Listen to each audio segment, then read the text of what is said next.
Welcome to Manage It Monday. Welcome back. I'm Rochelle Howell, your management mentor, and today we're diving into one of the most critical areas of food safety: temperature monitoring. So grab a coffee, settle in, and let's get your week started right. Picture this: I've stopped by to do an unannounced inspection of your restaurant. Okay. I walk into your kitchen and immediately start taking temps with my thermometers. First, the chopped salad, raw shrimp, and milk in your walk in cooler. They are all holding steady around 40 degrees. Next, I'm going to check the grilled onions on your prep line. They were 56 degrees Fahrenheit in the drop cooler. Then a pan of rice on the stove with no heat. It's at 135 degrees Fahrenheit. I move on to chicken breast, cooling on the speed racks, and the raw fish in your sushi display. Meticulously, I note every temperature. If you didn't know, each reading tells a story about your team's food handling, and it tells me such things as when you were cooking food, when you were cooling food, and how long it's been out. So, of course, I have an issue with the grilled onions. They were 56 degrees. And like any other inspector, I'm going to ask a lot of questions with my poker face to see if you're going to be honest about what's going on and what you did. Such as, when were the onions cooked? You mentioned they were cooked yesterday and placed in the drop cooler at the beginning of the shift today. My follow up question: did you all check the temperatures today? And of course, your staff's going to probably reply, of course we did. We did. They're going to assure me that everything was okay. It was 41 degrees. And so, all right, you know the correct temperature. But now I'm going to ask you to show me the thermometer you used. And they said, no problem. Upon seeing it, it's clear that the thermometer is off calibration. Okay. Meaning it is no longer registering the correct temperature. That means it works, the numbers move, but it is not reliable. When asked about the last accuracy check, your team looks puzzled. You've never heard of one. Now, this is basic food safety, but this is going to be a food safety lesson for this team because everyone needs to know about accuracy checks. Now, I want you to know that this was a true story and it has happened more than once. So, although you imagined it, just know it happens all the time. So, I turned to the person in charge and I asked, are you ready for a lesson in temperature control and monitoring? And here's what it consisted of. Now, according to the FDA Food Code, which most local governments adopt, here's what you need to know about food temperature monitoring. Certain foods require strict temperature monitoring because they can quickly grow harmful pathogens and bacteria if it's not held at proper temperatures. Think foods that you keep in the refrigerator and your freezer, like meat, poultry, dairy, veggies that are cooked, eggs, seafood, bag salads. I think you get it. These foods are called TCS foods, time, temperature, control for safety, TCS. That means that you either keep it within a safe temperature range or you throw it away because it can make you really sick. Now, what is that safe temperature range, you ask? I'll tell you what it's not. It is not the temperature danger zone. It's either warmer than or colder than. This zone of temperature is between 41 and 135, 5 degrees to 57 degrees Celsius, if you follow the FDA Food Code. Food within this temperature danger zone range is susceptible to rapid bacteria growth, meaning when food is sitting at room temperature for more than 4 hours, you need to throw it away. It can make you sick. The bacteria and pathogens, everything's just multiplying. Now, if you catch it at 3 hours, you can reheat it to 165 and save it if you continue to handle it correctly afterwards. Cold foods cold, hot foods hot. Keep cold foods cold, Hot food's hot.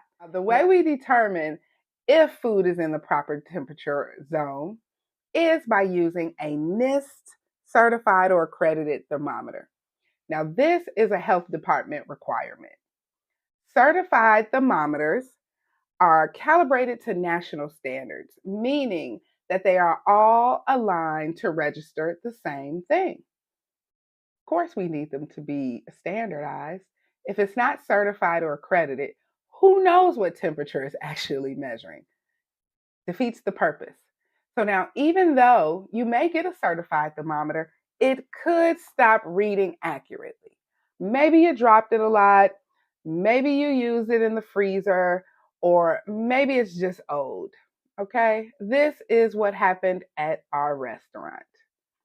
The thermometer was off because when I placed my thermometer in the onions, it read 56 degrees. And when I had them place theirs next to mine, it said 41 degrees Fahrenheit. So, of course, the challenge is who has the working thermometer. So, to determine who has the working thermometer, we conducted an accuracy check. An accuracy check is where you place all the thermometers that you have in a cup of ice water slurry and check the temperature. So what you're going to do is fill the cup mostly with ice, then you're going to add water, stir, and insert the thermometers. Don't let them touch the sides or the bottom, and then you kind of let it settle. Once the numbers start moving, it should read 32 Fahrenheit or 0 Celsius. And if it does not, you have two options. You can adjust it if you can, or you got to throw it away and get a whole new accredited thermometer. They come with a certificate of calibration to let you know it's the real thing, and you want to keep that certificate as long as you have the thermometer. Now, once we figured out that they needed new thermometers, although we did find one that was accurate, they were able to keep one. It was time to discuss proper temperature monitoring because in this lesson, I've got to make sure they got it all. So first, make sure you have a temperature log. It should have the date, time, food item, temperature, the name of the person who took the temp, and corrective action space in case the temperature wasn't right. You've got to record what you did with the food that was out of temp. That is important. Did you reheat it? Did you discard it? Or did you put it in the cooler? Make sure you log it. The second thing is to make sure you are monitoring and recording the following: receiving and storage temps. Always check temperatures upon delivery. Always. If it's refrigerated items that are above 41 or hot items that are below 135, reject them immediately. You cannot make unsafe food safe after it's received. If it's bad, it's bad. So don't waste your money. Don't waste your time. Reject food that is out of temp and then write it down on your receiving log for your protection. Once you put it away, check the thermometer in the cooler at least every 4 hours to make sure that the food is staying 41 degrees or colder. Slacking and thawing temperature. There are 4 approved thawing methods, and one of them includes in an accurately working refrigerator at 41 degrees or below, under cold running water that's 70 degrees or colder, microwave thawing if you're going to cook it immediately afterwards, or by thawing it as part of the cooking process, like when you put a frozen hamburger on the grill. Cooking and cooling temperatures. Make sure you follow internal temperature guidelines when you cook. For example, poultry should always be cooked to 165 degrees, and you want to measure it with a thermometer. It may look done, but if you are selling food to someone, don't go by looks. Looks can kill, and we don't need that with food, especially when we have a thermometer. You must also measure the temperature of foods you are cooling. So once it hits 135, you have 2 hours to get it below 70. Then an additional 4 hours to get it below 41. Fahrenheit are all these temperatures. Not following these rules can make people sick. Remember, the pathogens are invisible, so you don't know how many are in the food you are serving. So handle it carefully, meaning handle it right with the right temperatures. Monitor reheating temperatures. Foods must reach 165 degrees Fahrenheit within 2 hours. You cannot reheat in steam tables or slow coolers. They take too long.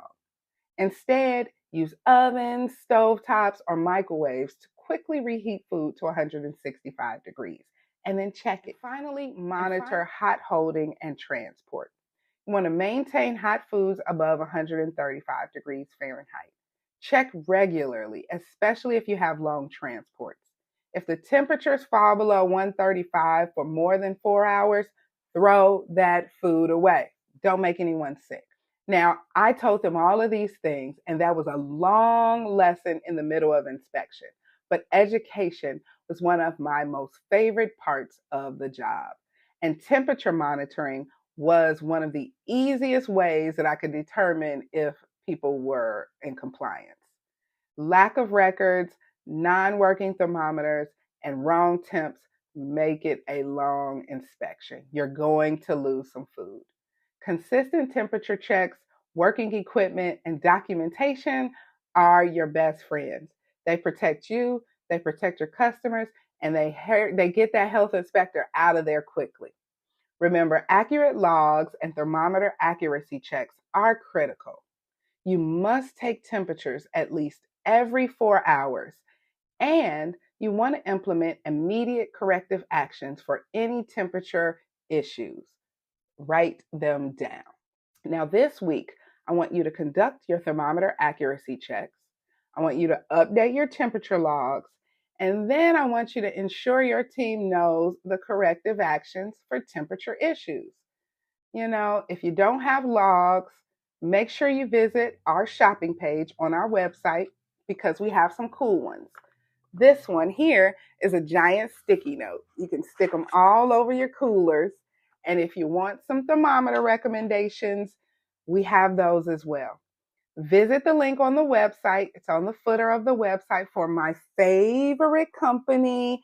They have a couple different thermometers that I love, different price ranges. Now, all right, food leaders, proactive management is key to your food safety success.